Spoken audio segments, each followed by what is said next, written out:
Thank you, Logan, and I really appreciate Cooley and you and everybody being here today, and thank you for this opportunity.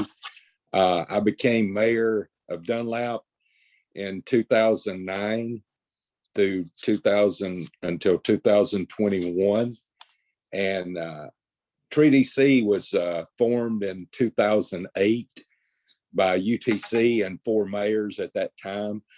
And of course, I didn't come on board until 2009. I seen what they were doing and felt it was a good thing to get involved with. I did in 2011 or 12, somewhere through there. They put me on the board of directors. And then in 2015, I became president of Treaty C. During these years, we did several projects of clean energy, and we've been involved in many of those. Also, we'd like to say that we're very excited about Tennessee Flood Ready, because here in Dunlap, we're in a bowl right here in the Sequatchie Valley.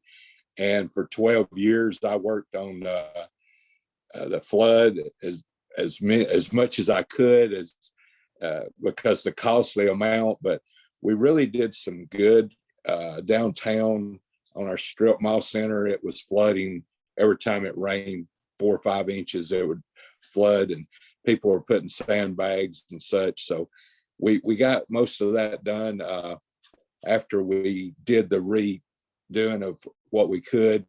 It has not flooded since, and we had about 7 or 8 inches the other day. And Mayor Huth, the current mayor, we're working closely together. And I know, as you know, Logan, he was one of the first to join in with us, so he's very excited about that. And I know he will be, because his phone's going to ring off the wall like mine did, and it does it in the middle of the night when you're evacuating people out with the rescue squad, the fire department, and city employees. We're getting people out of their homes. That's really went down, but we still have a problem, as I know many throughout Tennessee does. And there's no way that any city that I know of that has a flooding problem can just afford to take care of it on their own. If they do, I'd like to know how. But, Treaty C, from Dr. Joe Johnson, a heavy supporter that was president of UT, he came to Dunlap a couple of times to my office, and it just meant a lot to me. And he's in a nursing home now, but he's been still a big, huge supporter of Treaty C and continues to do so. And that means a lot to us. But where we think that Treaty C can help is with the mayors being involved, because we have 108 mayors throughout the state that are members of Treaty C. And we feel that with them being the backbone and pushing, that it would help it just to give a louder voice, for legislation to listen to. So with all that, we just hope that we can develop flood mitigation techniques throughout, and that's going to be our goal, is to help do that. It's serious. It's a threat to economic development and security here in Tennessee, especially in our most vulnerable communities. Treaty C wants to work with Flood Ready Tennessee and our state officials. Mainly, we got to get them involved. We got to get them behind it, and we want to find solutions that will support our counties and our cities and our towns. So, as we do that, I think we're off to a good start. I know we've had several mayors that signed up really quick, and there'll be lots more to enter. And I think that it'll be good. I guess at this time, Logan, I'll turn it over to you, and then we'll do questions at the end, of course. But thank you again for having us. Appreciate it. Thank you, Mayor Land. Appreciate the introduction and Treaty C's partnership with Flood Ready Tennessee. I know you and your members are extremely excited about it, and we are too. So now I'm gonna kind of lead a conversation between myself and Mayor J.J. Reels from Monterey, Tennessee. up in Putnam County, and just kind of hear about what they've been dealing with over the last few years as it relates to some local flooding, and how they've had to be creative in finding solutions, and maybe some opportunities where they could grow. And so, Mayor Reels, I'll turn it over to you. Could you kind of just introduce yourself and talk a little bit about Monterey for those who haven't had the pleasure of visiting y'all up there in Putnam County? Thanks, Logan, and thanks, Mary Land, for those introductions and what you're all trying to do. Like Logan said, I'm Mayor J.J. Reels. I'm from Monterey, born and raised. Joined the Navy right out of high school, spent 21 years, retired back home in 2014, just wanted to be retired, but public service pulled me back in. I wasn't elected in 2017, but I filled an empty seat on the city board. In 2018, I put some legislation, I guess you could say, an ordinance through to address our flooding situation. It's been going on for 60 years at that point. Every time it would rain, our park would flood. So I put in a 3-part solution, and a lot of it could be done with our city workers. But what ended up happening was it was just too big of a job, and there was too many regulations, too much red tape that we had to deal with, and trying to get any solution done.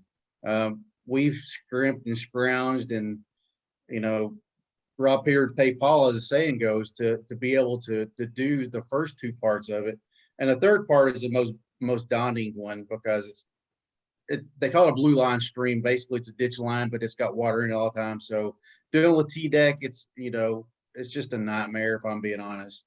But we're trying to go through some of the ARP money, because it now involves floodwater mitigation. So we're working with the county to try to find some money through them to be able to do a overall in the entire city flood prevention, if you will. Like you said, Monterey is up in Putnam County. We're on the Cumberland Plateau, about 1,900 feet elevation. People think, well, you're on a plateau. Well, Monterey is pretty flat, and from the point where it starts by the high school to where it goes over to I-40, it's less than 1% grade. So that water don't travel very fast. It's got a slow process, but we got to find a way to be able to funnel it to a way to get it out of the way. Just a beautiful place up here, and it's a shame that we've been fighting this for so long. And even though we've done these 2 things to address the flooding so far, a couple of weeks ago it rained 7 inches, and we had water higher than I've seen it before. But luckily, it's not like it used to be where it would stay for days. Now it takes a few hours and it drains off.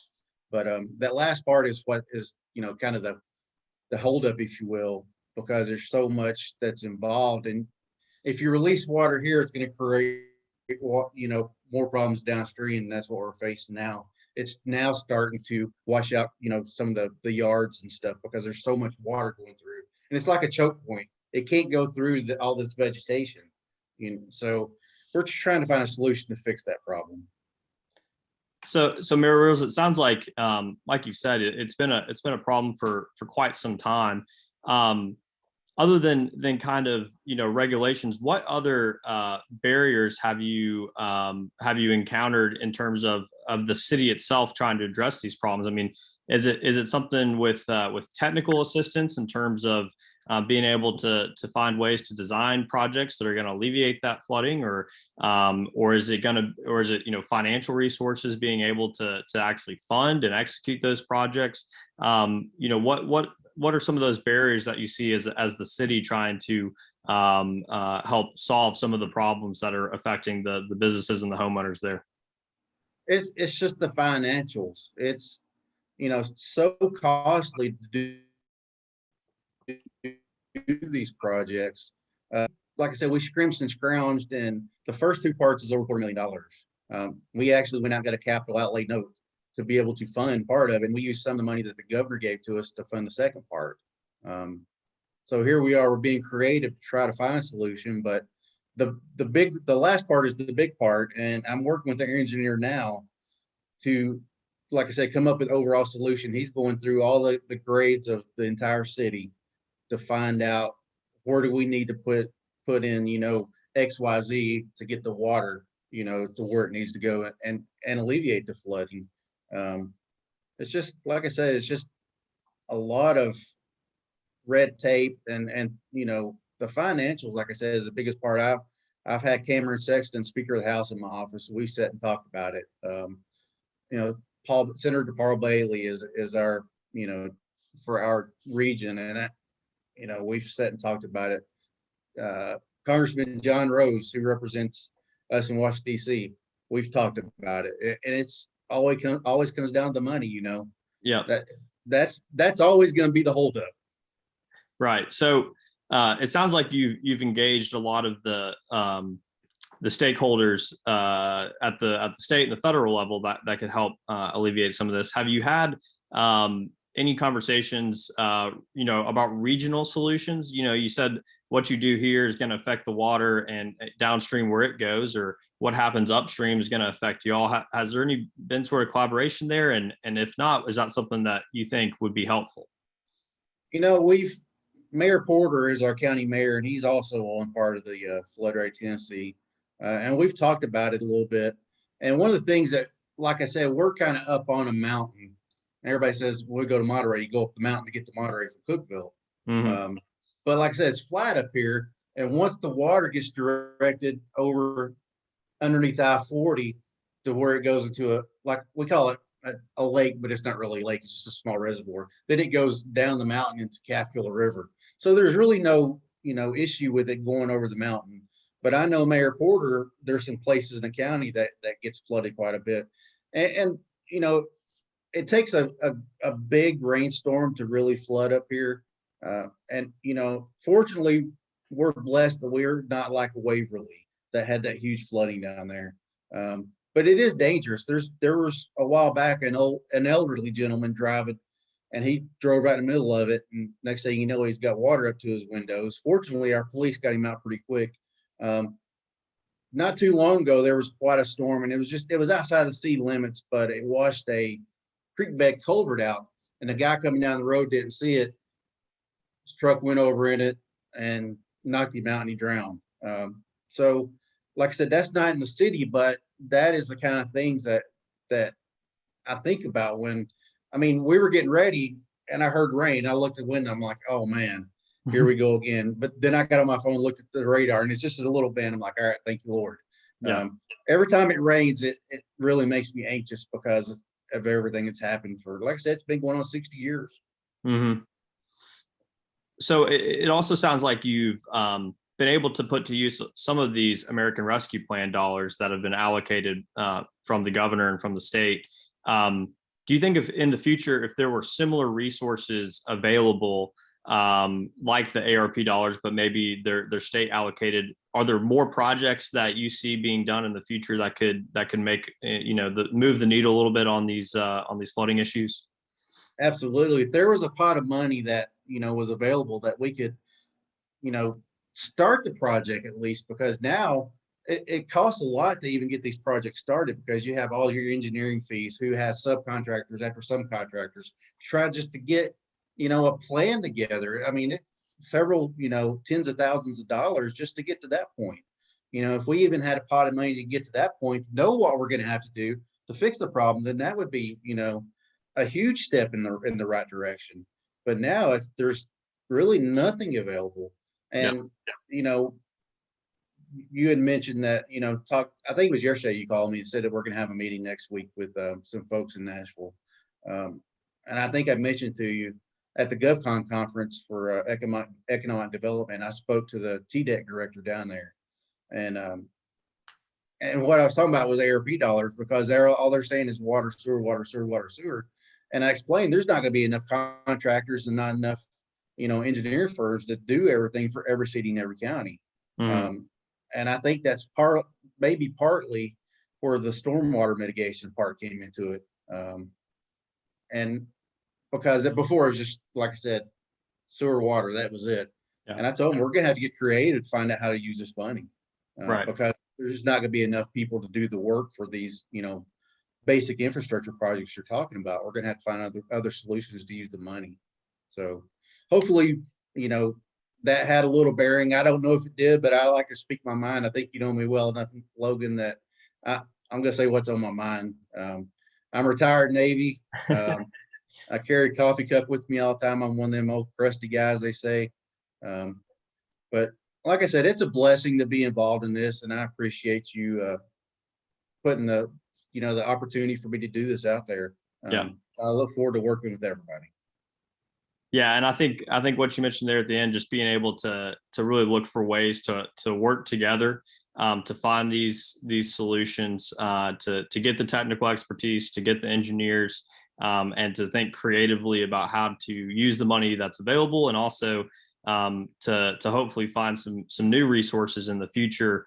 I know you mentioned Waverly, but some other small towns like Dyersburg have been really creative in the way they've used some existing funds to start implementing some resilience projects with TDEC. And so I know TDEC is thinking more proactive about some of these things, and really starting to work with smaller towns like Dyersburg, Waverly, and Monterey. And so, Mayor, I really appreciate you taking the time to kind of peel back the curtain for us and let us know what's going on there in Monterey, and keep up the good work up there. I know the citizens up there are appreciating your attention to this issue. We're gonna shift now over to Roger Lindsey from Metro Water Services, and I believe he has brought Tony Plummer from Metro Water with him as well, and they are going to give a presentation about some of the mitigation and resilience projects they've undertaken in the Nashville, Davidson County area. And so I'll turn it over to them. Okay, great. Thank you, Logan. We appreciate the opportunity to participate in the coalition briefing today. Mayor Reels, I appreciate your comments. I was in the Seabees in the Navy myself, so there you go. We want to talk a little bit about some of the efforts that Metro Water has made toward mitigation. We experienced the big flood in May of 2010. I'm going to go ahead and share my screen. This is a presentation that we had recently done for the Region 4 EPA. They had some interest in some of the work that we were doing. And so here we go.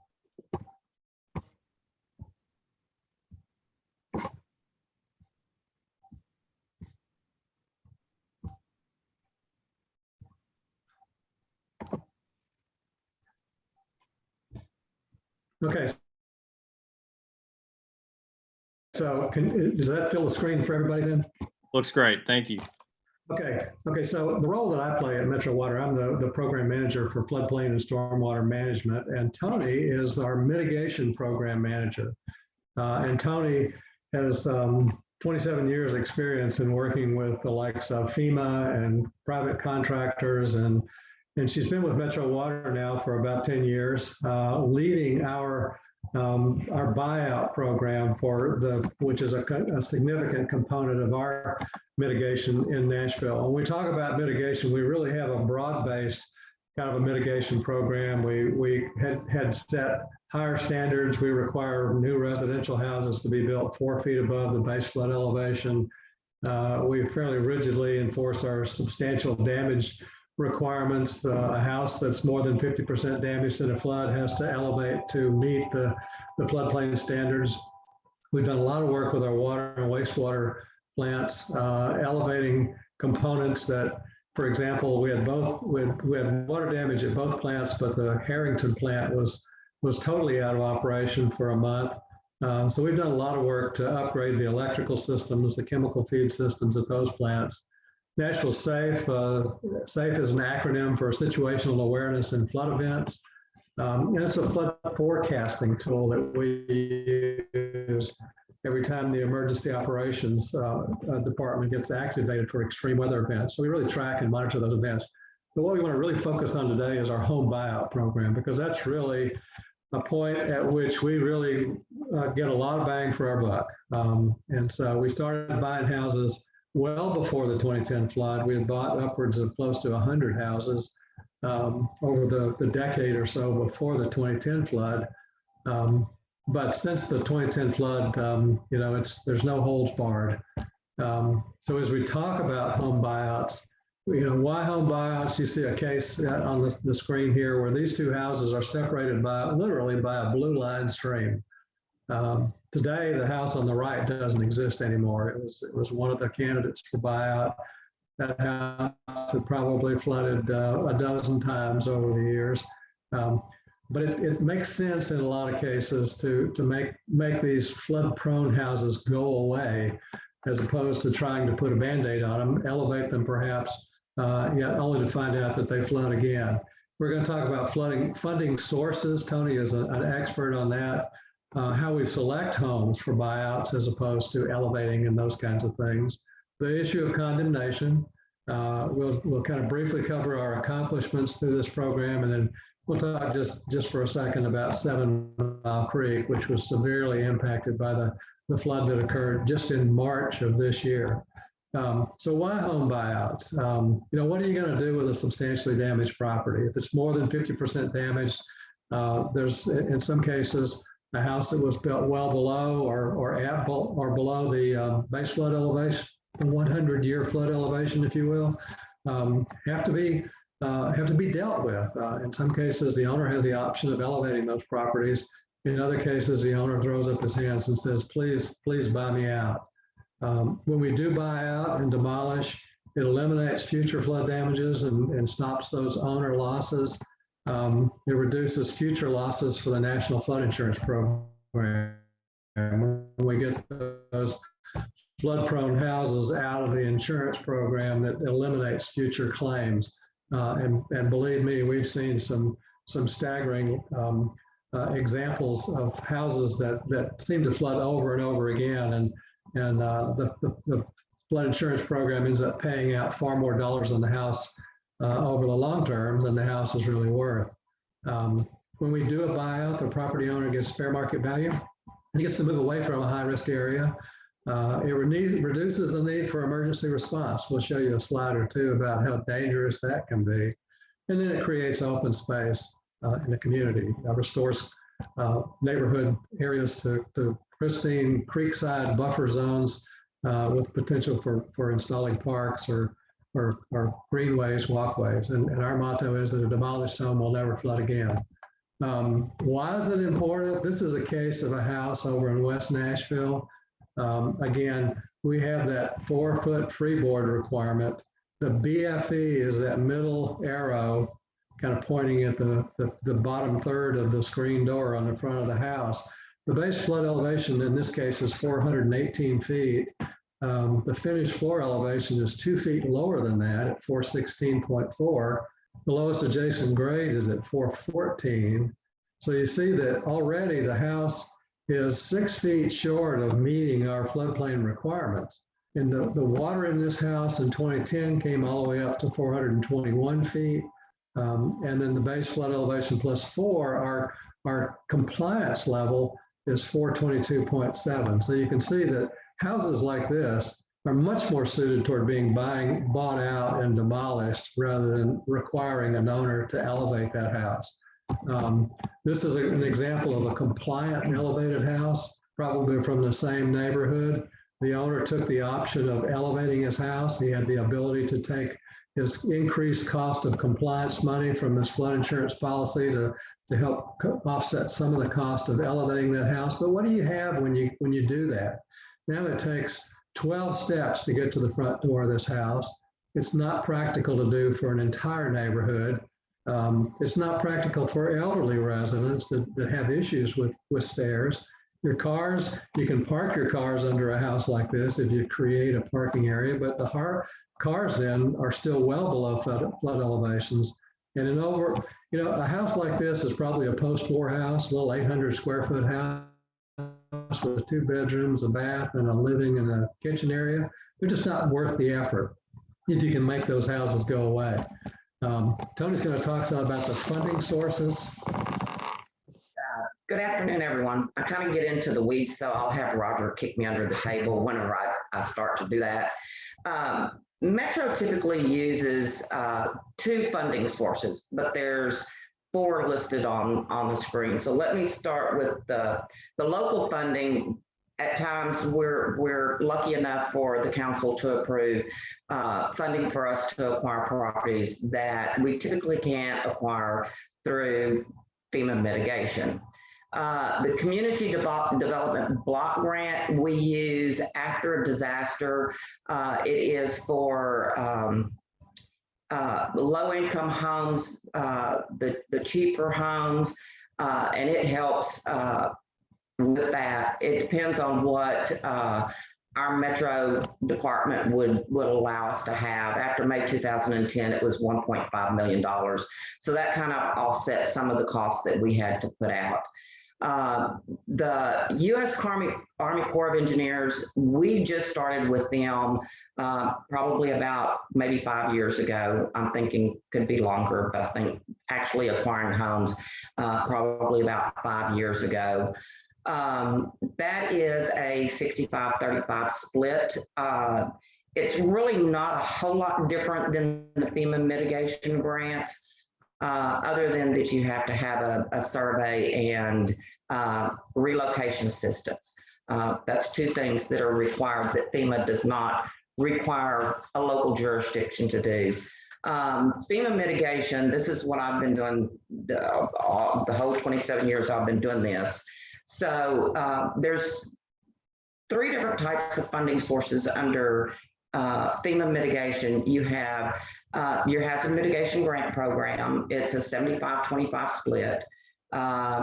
Tennessee is lucky enough that, or the local jurisdictions are lucky enough that the state will front 50% of the non-fed share match.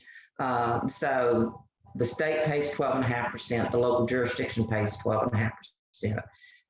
As y'all probably all know, HMGP is only allocated or obligated in the event of a presidentially declared disaster.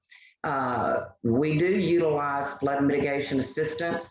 There are two different kinds of funding under flood mitigation assistance that we utilize, and that's the severe repetitive loss program, which is 100% paid by the feds, and that comes off of your severe repetitive loss list.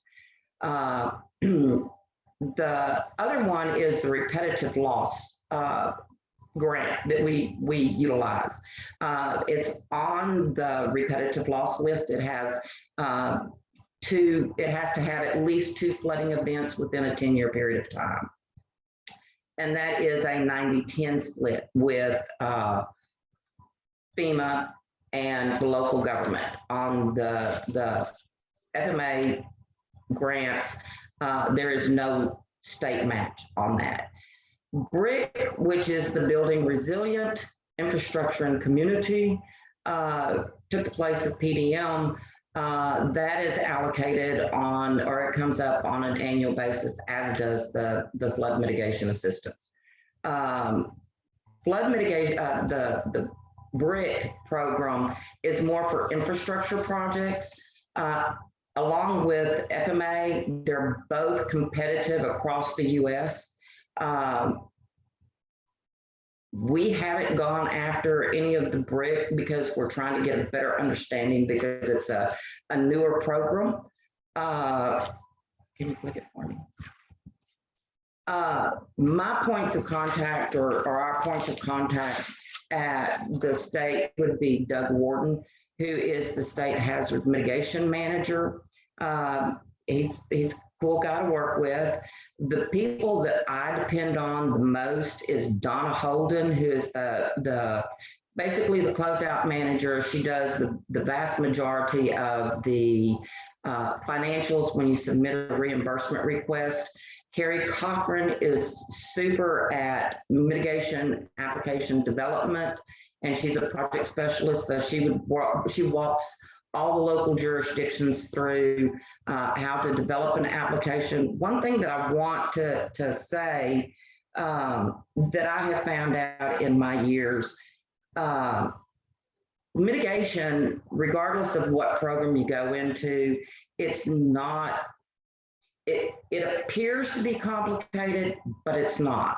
It's really very simple. If you're doing acquisition, you view it as no different than me buying your home from you. Other than you have to make sure that you have all the documentation to be able to be reimbursed at the end of the project or as you go along. So my suggestion would be, if any of y'all want to do, have done, and y'all work with Donna and Carrie, those are the two people that are the most knowledgeable about the programs. Key points to consider. Okay, so when you go to, and y'all may know, when you go to submit a mitigation application, there's two things that you have to have. You have to have a FEMA-approved hazard mitigation plan, and you have to be in good standing with the National Flood Insurance Program. Two things you gotta have. The buyout program is strictly voluntary. We tell our property owners, or I tell our property owners, you have until you get to the closing table, you put the pen on the paper, and you can say, we don't want to participate, and that's fine. We walk away from the table, no harm, no foul. We're not going to take the property by eminent domain. It's against the federal regulations to do that. So getting back to the plan, I've got a little bit of experience in the plan, so in mitigation planning. So when you develop your plan, you want to make sure that you have the types of projects, whether they're acquisition, demolition projects, elevation projects, whether they're infrastructure projects. Make a wish list of what you want to do and put it in your plan. Make sure that it's in your plan, because if it's not in your plan, it's not going to get past TEMA. It's got to be in the plan. One thing that and I'm going to kind of go off subject here, which is really not about the mitigation plan in Waverly. I do get TEMA to call me every once in a while and ask my advice, which is really kind of cool for me. In Waverly, I think is it the county that didn't have the mitigation plan? So Donna and I were talking about it, about Waverly and the flooding event. And you know, she said there's two counties in the area. The county where Waverly is at doesn't have a mitigation plan, or doesn't participate in the National Flood Insurance Program. And I told her, I said, look, for 27 years, I know even back in May 2010, when there were jurisdictions that did not have a plan or were not participating in the National Flood Insurance Program, you know, the jurisdictions need to reach out to the state. I know with Amy Miller, she'll work with local jurisdictions that are not in the National Flood Insurance Program to get them into the flood insurance program. Those local jurisdictions can reach out to the state and say, hey, okay, we've had this disaster. We want to submit an application, but we don't belong to one or the other or both. What can we do? What they need to do is ask, okay, let me start developing an application. And while I'm developing an application, I'll do my mitigation plan and or join the National Flood Insurance Program. And then that way they're still, their application would be, but it would be with TEMA, if memory serves me correct, because we did this during 2010. And then when they have their mitigation plan and or their membership to the National Flood Insurance Program, their application goes through, and they don't miss the opportunity for funding for that disaster that happened, because it takes a year from the date of the disaster for the application period to close. So, okay.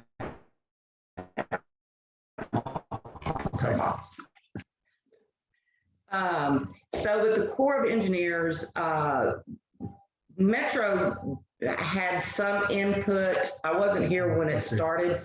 Do what? This report was done in 2014, so the feasibility study had been going on. Okay. Yeah, so with the Corps, Metro has some input. From my understanding, Metro has some input. Typically, the projects have some sort of hard infrastructure project, like a dam, something along that line. And so the Corps, from what in my discussions with the people at the Corps and with Tom, is that they decided to do acquisition and demolition. They call it flood risk management. So we are acquiring properties under this project that deals with a dry dam or whatever it may be. I kind of stay out of that because that's not my area of expertise.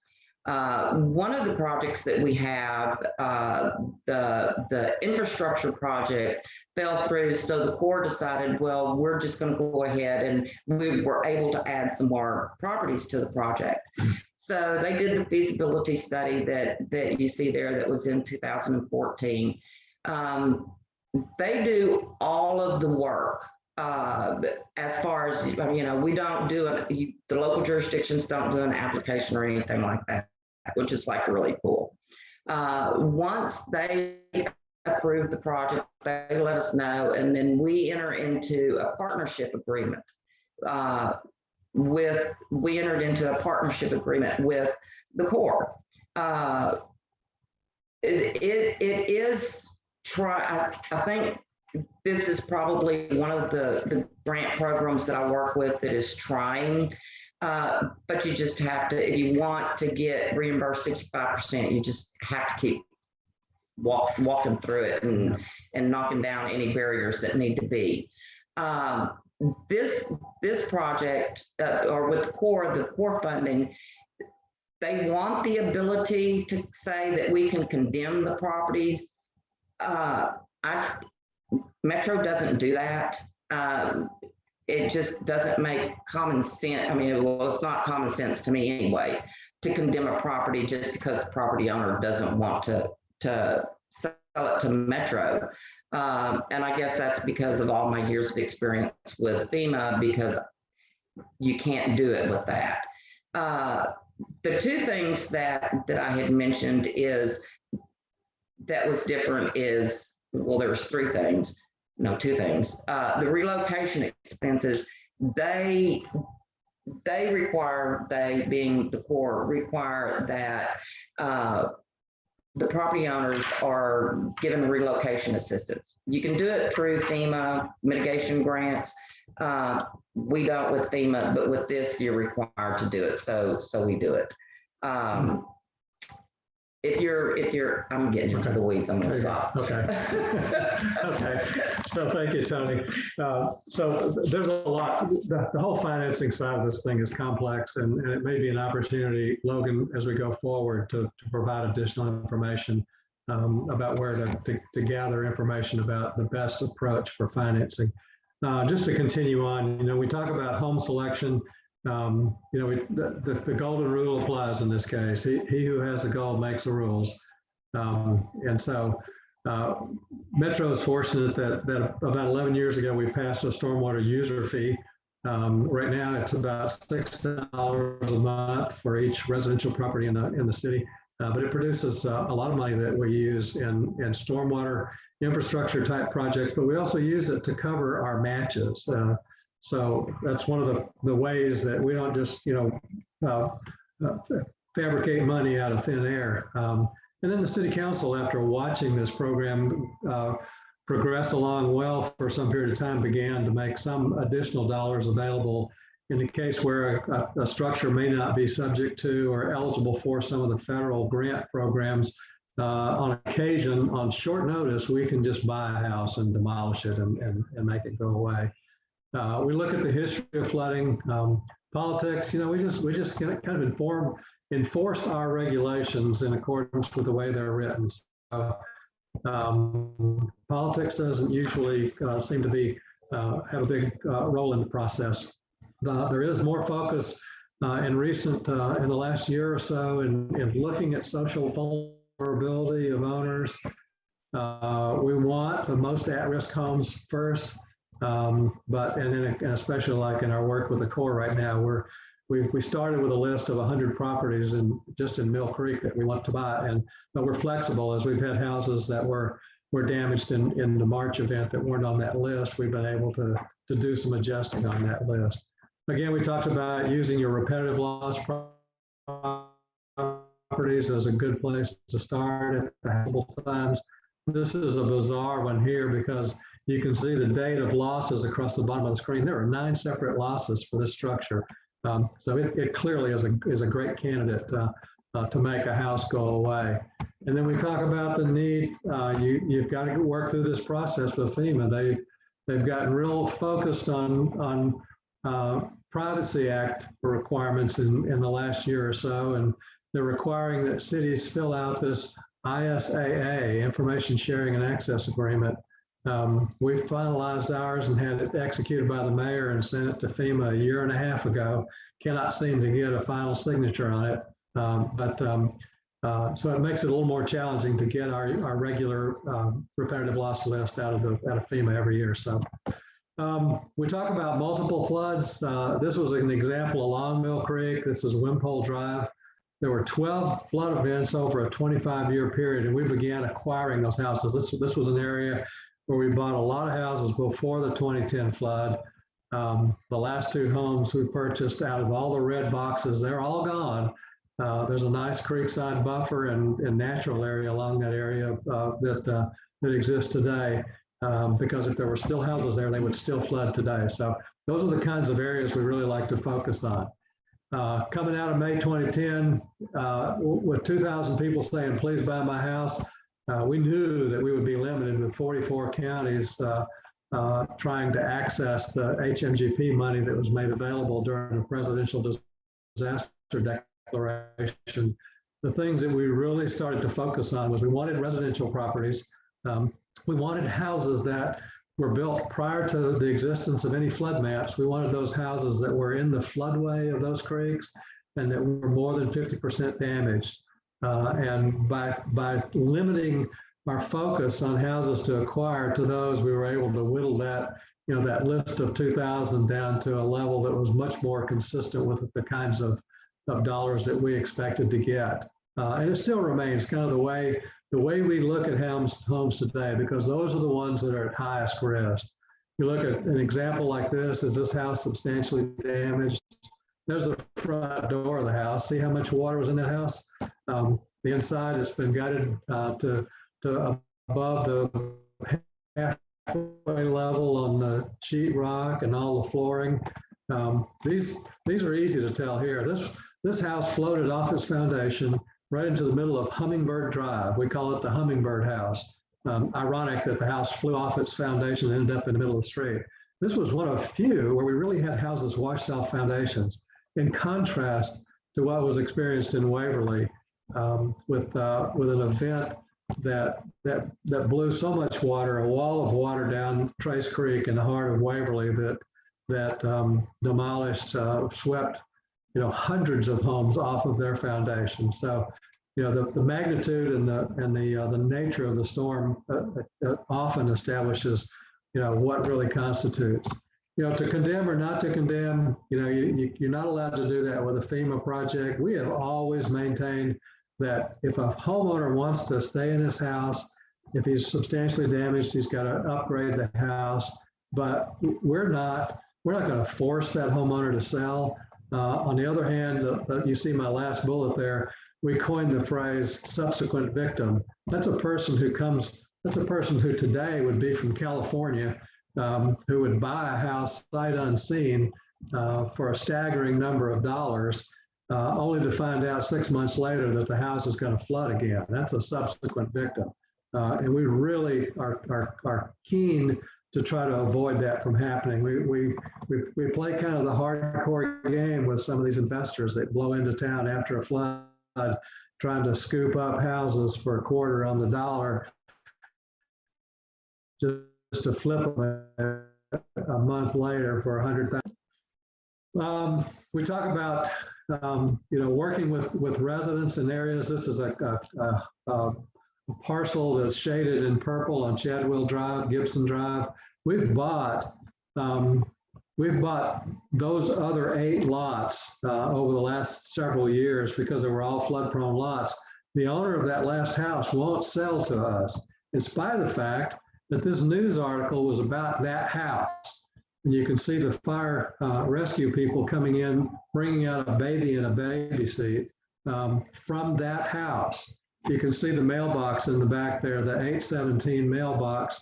And when you look at the house today and you see that mailbox over on the right edge, if those guys had been coming out to the street carrying that baby on the other side of the mailbox, they would have not known that there was a significant ditch. That water, they could have gone underwater while trying to carry a baby out in a baby carrier. So this is a classic case where a buyout is necessary. Again, we're still dealing with a seller that's not real keen to sell, but he's going to flood again, and we'll make the same offer to him when we come back. This is just a quick shot of the 7 Mile Creek status. Again, the big event in March flooded several hundred houses along 7 Mile Creek. And you can see just from the red boxes around parcels, those are all parcels that we're having discussions with homeowners about buying to demolish, because again, those are flood-prone houses. They will flood again, and many of them are in the darker blue, the floodway of that creek. And that's just a dangerous place to try to lay your head on your pillow and go to sleep at night. So with that, we quickly summarize our accomplishments. We've spent over $60 million, 413 houses now removed from the floodplain. Again, houses that will never flood again. We've actually acquired 460 parcels. Our tax department in Metro always contacts us, and when they have a property going to a tax sale, and if it's in the floodplain and the floodway, they'll often just give that structure to us and let us make it go away. A lot of 70 out of 222 repetitive loss properties eliminated, and a lot of open space and greenway trails that are being built on this new land along creeks and rivers. So with that, we're always open for questions. Feel free to email me and Tony. And Logan, I assume you will provide contact information as follow-up to all this. Yeah, absolutely. We will make sure to send that around. Thank you so much for that insight into all the great work you've been doing over the years in Nashville. And now we're going to shift gears and take even a bigger picture look at some of the other states around the Southeast that are working to support flood resilience and flood mitigation projects in their communities and in their states. And so I'm going to pass it over to Kristiane Huber from the Pew Charitable Trust, and she's going to give us that overview. Kristiane.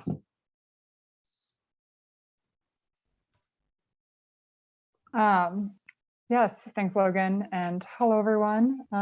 Thank you to Mayor Land and Mayor Reels and Roger and Tony for all of your presentations. It's really helpful to hear more about the challenges that you all are facing, and also some of these creative solutions that we see happening in Nashville and in other places across the state. And creative in terms of the decision making and the policy and finding the funding to start addressing these issues. But today I'm going to be sharing more about what some other states are doing that we think might be able to inform what Tennessee could start to do on a bigger scale to address flooding. So I am Kristiane Huber. I work with Pew Charitable Trusts, and I'm on the Flood Prepared Communities team at Pew. So just briefly, our program's goal is to reduce the impact of weather-related catastrophes, such as floods and hurricanes, on the U.S. taxpayer and on the environment by better preparing communities. And we do that by looking at both federal and state policy, and are really focused on flood insurance, infrastructure policy, pre-disaster mitigation, and on using nature-based solutions to address flooding. So how is flooding affecting states? What are we seeing in other states? There is increasing pressure on states to reduce the cost of flooding. And that is because of this growing frequency and rising cost of disasters that a lot of states are seeing, and maybe not in specific communities, but at least statewide, these costs are going up in a lot of places. And at the same time, the federal government is looking to reduce disaster expenditures and increase investment in resilience and mitigation. So we have seen states respond in a variety of ways to start to get out ahead of these issues. But those state action seems to mostly fall into these 4 categories: designating some lead office or creating a coordinated interagency effort, figuring out how to plan for flooding statewide, how to assess those risks, and how to start to really write out what's needed in different areas and what different agencies need to do to address these challenges. States are funding flood resilience planning and pre-disaster mitigation projects. And finally, they are providing resources for communities and coordinating among communities that are starting to determine what more locally needs to be done to address flooding and make sure that those communities are speaking to each other, and as they're probably connected by roads or sewer systems or rivers or any other infrastructure or natural systems, making sure that's coordinated. So that work in states seems to happen the best if it follows 4 main principles. And the first one is to lead with science. And this can mean lots of things, but it is most important that as a state government determines what to do about flooding, it is thinking about future risk based on models and projections. And that both should think about changing precipitation patterns, but also should consider development. More development and more impervious surface can really exacerbate flooding in an area and for everyone downstream and downhill. And on that same theme, really looking within watersheds. So determining what areas are all connected hydrologically, either via groundwater, by rivers, and areas within a state that where there's flooding in one part of it, certainly in another area could be impacted. So really making sure to look at that more regional scale when thinking about the solutions that are needed. The next principle is to plan comprehensively. And as you can see on this slide, that means looking at transportation systems, thinking about housing, different local economies and the state economy, what community infrastructure is needed in different towns. And this really this really relies on interdisciplinary and interagency planning, and also enabling multiple levels for communities as well as the state to be preparing for flooding and having these discussions together. It relies on lots of stakeholder engagement. The state needs to be talking with communities need to be talking with their residents. Everyone is affected by flooding and probably has a good sense of the challenges in their own backyard and a sense of what resources are needed on the state level. Another element of this is to consider how flooding especially impacts lower income or disadvantaged neighborhoods, groups of people, communities, and that can also mean really looking at the difference between how urban areas are impacted and rural areas and what resources they each have.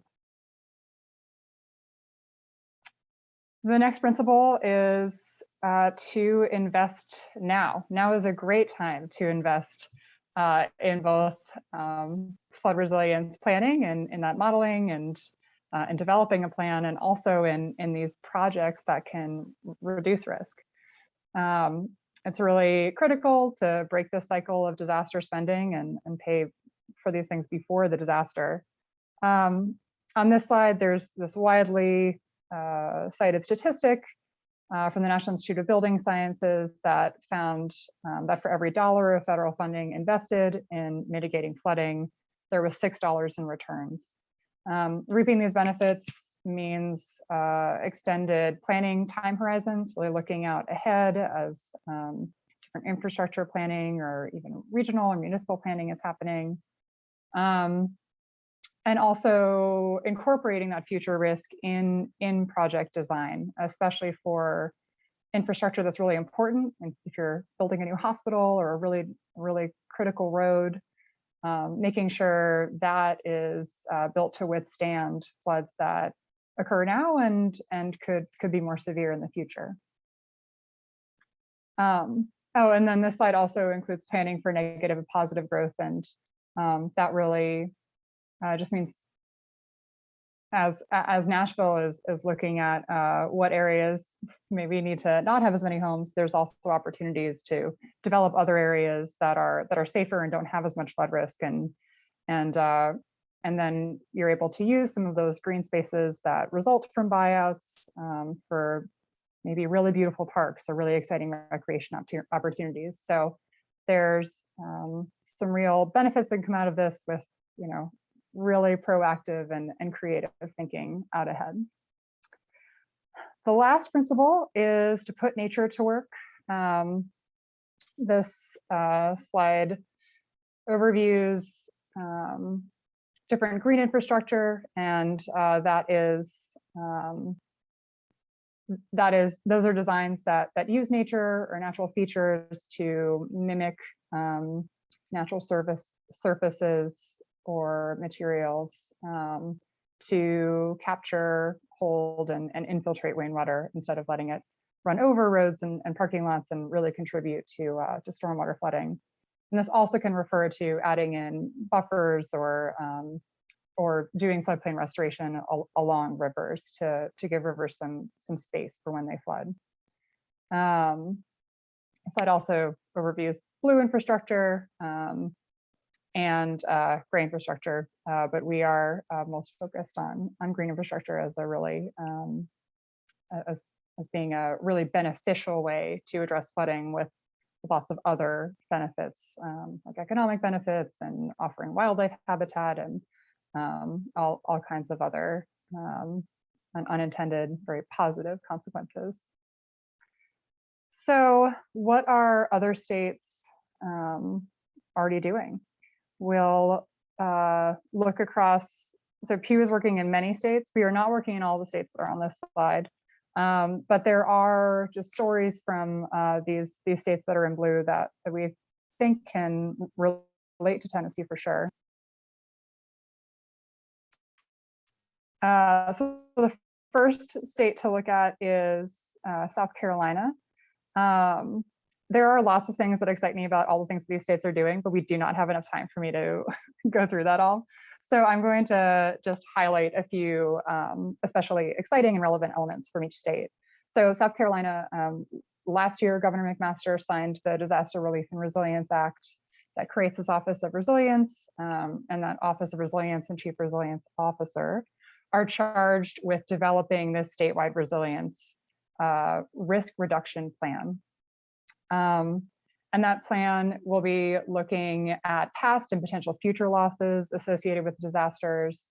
It will be developing recommendations for actions to increase the state's vulnerability to flooding. A piece of that is an estimate of the number of residential properties that could be eligible for floodplain buyouts, and an estimate of the cost. So looking at that statewide instead of only within a community, looking for funding strategies to do all these projects. And then trying to think through how to incorporate this into existing state policy. That bill also set up a Disaster Relief and Resilience Reserve Fund, which is funding that is set aside for communities that are struck by disasters that are federally declared that need some immediate recovery funding. But the Resilience Revolving Fund is a really exciting feature that provides low interest loans and grants to local governments to perform floodplain buyouts and floodplain restoration projects. In North Carolina, the governor set up the North Carolina Office for Recovery and Resilience, which worked with the Department of Environmental Quality to develop this North Carolina Climate Risk Assessment and Resilience Plan, which worked across agencies. All the cabinet agencies contributed to this and considered how flooding effects and other disasters affect their ability to serve the residents of North Carolina, and started to plan out a way to make those services more resilient, to make sure that they can serve residents in any kind of natural disaster. North Carolina also has 2 resilient communities programs, and one of them is very focused on providing consulting and technical assistance to coastal communities that need it, and the other is really focused on rural communities and training the officials and town staff in those places to learn more about flooding, learn more about the potential solutions out there, and learn how to identify the right funding sources to start to act locally.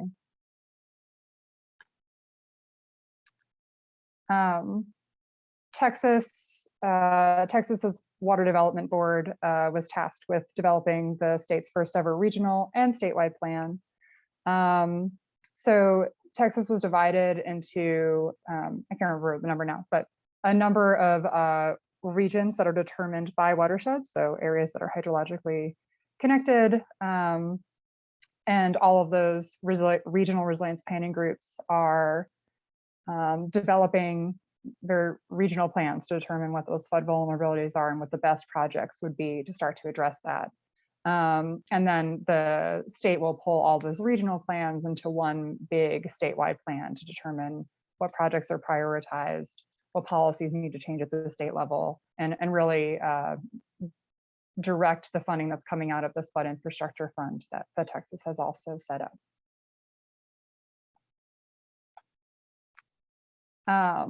In Florida, Florida set up the resilient, in addition to passing a bill to complete a comprehensive statewide flood risk assessment and resilience plan. The state set up a grant program that supports community resilience planning, risk assessments, and local planning. And then also established the Florida Resilience Trust Fund to support both the statewide planning work and all these projects in communities. And they put $500 million of their American Rescue Plan money into that trust fund to support that work, and are getting started on that already. Virginia established a community flood preparedness fund, which they found recurring funding through by joining their regional greenhouse gas initiative. But through that initiative that they're just sort of ramping up over the years, there's a projected $75 million a year out of all of the proceeds from that that will be going into this flood preparedness fund. And this fund is really structured to help the most under-resourced communities. And at least 25% of those funds are directed to historically under-resourced and marginalized communities. And then there's preference for projects that are informed by some resilience planning and that incorporate nature-based solutions to get that really optimal those flood resilience benefits, as well as those natural and other co-benefits. So, and the last is Louisiana. Louisiana has lots of initiatives going on, but I'm just going to call out that the governor, John Bel Edwards, set up this Council on Watershed Management in 2018, and that is just representatives from several agencies that have come together to develop this Louisiana Watershed Initiative, which is kind of similar to Texas, this more regional approach to creating a coordinated, coherent, and long-term vision for resilience.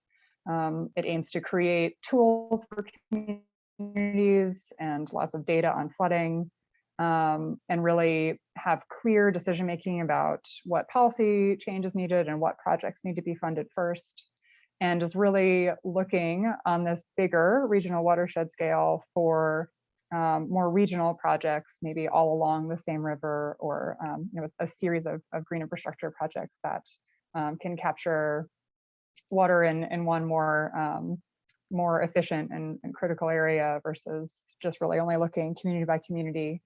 And that really emphasizes maximizing the natural function of floodplains and making sure that they can do their job and hold water that is from rivers that are jumping their banks. So that is my whirlwind tour of flood resilience in the South. There's much more happening in all those states. There's more details, but I didn't think we did not need to get into that all today.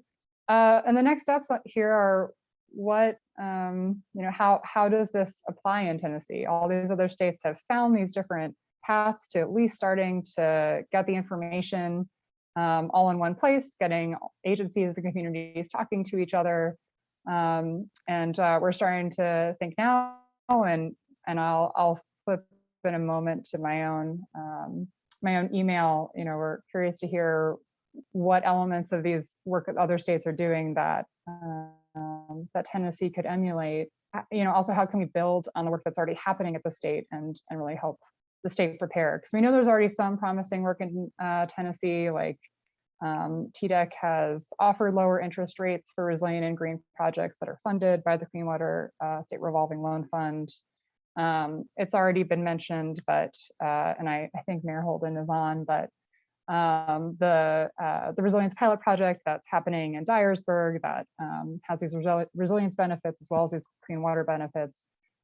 There's some really good work already happening, and we're just looking at how to really expand that throughout the state, so the entire state can be safer and have these disaster cost savings.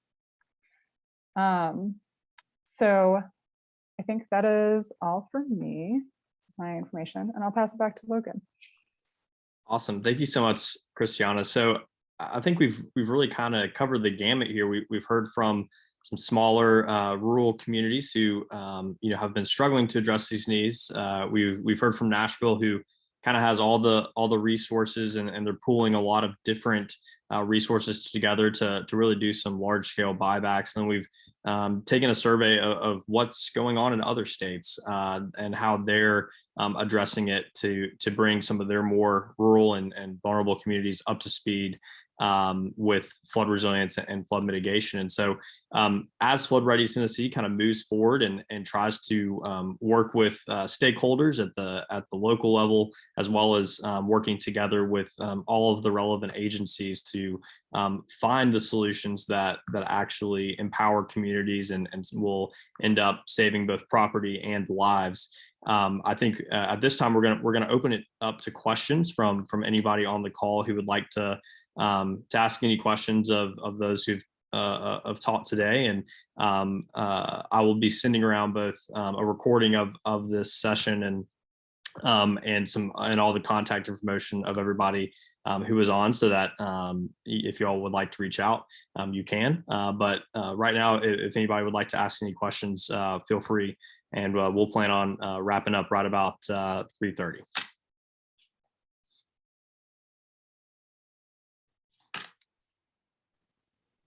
I was going to ask Roger about their elevation numbers. Is that the 100-year flood plan or 500-year flood plain? What numbers that they're using for their elevation on their buyback? Yeah, in Nashville, we regulate to the 100-year with a 4-foot freeboard requirement for residential properties. And for commercial properties or non-residential properties, the requirement is to be 1 foot above the base flood elevation or the 100-year flood elevation. In the case where decisions relative to elevating versus buyout, if a structure was built pre-firm, for example, if it was built before there were any flood maps in existence, and it was built below what today is modeled and mapped as a 100-year flood elevation, then the requirement for a substantially damaged property would be to bring it into compliance with our floodplain ordinance. And it may, we've had houses that have had to be elevated as much as 8 to 10 feet. And so it's not uncommon to have one done that way. Our preference as a municipality that's running, a program of this nature, our preference for a routinely, flood-prone property, we would rather do a buyout and make it go away. But if a homeowner has flood insurance and has access to his ICC money, and he wants to stay where he is, it's not uncommon. A homeowner will say, I love my home, I love my neighbors, I want to elevate my house. And so it's on him to elevate it. Our floodplain regulations allow a substantially damaged property to be elevated if it's the owner's desire to do that. Did that answer your question? Yes, sir. One follow-up have you noticed that the floodplain map on the 100-year has changed quite a bit here in the Sequatchie Valley over the last 15 years? Yes, absolutely. We were working based on a set of 2001 maps when the flood occurred in 2010. Yes. And we have a continuous program working with the Nashville District Corps of Engineers. They do all of our hydraulic and hydrologic modeling. And so in 2017, we had new maps issued. And in a lot of cases, there were multiple new creeks modeled and mapped that had never been mapped before. In a lot of cases, they were updated to reflect the fact if you've got a basin, for example, that's built out over the 10-year to 20-year period, there's a lot more impervious surface in the area, more roadways, more asphalt parking lots, more big box stores, what have you. It'll change. It'll change, and it'll cause your 100-year level perhaps to rise some. We had reaches of the Cumberland River in downtown Nashville where it actually dropped a foot. So it's not universally going to just rise. It may change based on, and also the state of Tennessee has completed a statewide LIDAR flight. They have flown and mapped communities, all communities across the state of Tennessee, and it's easier now to model and to map communities that had never been modeled or mapped before. We had just last week the Tennessee Association of Floodplain Management conference took place in Knoxville, and there was a presentation about some of the base level engineering work. A community without good maps can request a base level engineering project be done by FEMA. And while we may not identify all the floodways in the creeks, we may be able to provide enough information based on that statewide LIDAR to enable you to have a much more effective tool to use to manage the construction of new properties, new structures in the floodplain. So there's a lot more opportunity, but to your question, yes, we're seeing more and more extreme events. We had a 10-inch rain in September. We had another 8 to 10-inch rain in March. We had another 17-inch rain in 12 hours in Waverly in late August. These freak events are happening more and more frequently, and ultimately the tool that's used to model is called Atlas 14. That's a tool that's a statistical document that tells you what your 100-year storm events are based on. We're going to see some 500-year events. What we know today is 500-year events become 100-year events, and that will necessitate a much more rigorous regulation of areas along floodplains.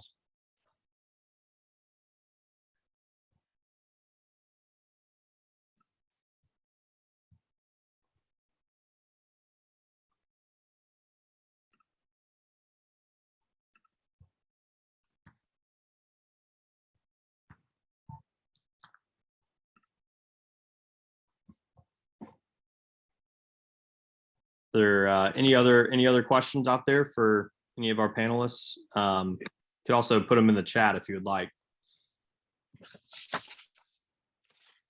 I was just going to say one other thing, Logan, that on Kristiane's, I really like Florida, what they're doing. They're stepping up. Yeah, there's a lot of really good work in that. They are. That's yeah. In that bill. But we're interested in how they're using the funds from the American Recovery Plan. Exactly. It's a creative application and Yes. really much needed there. Thank you. Mhm.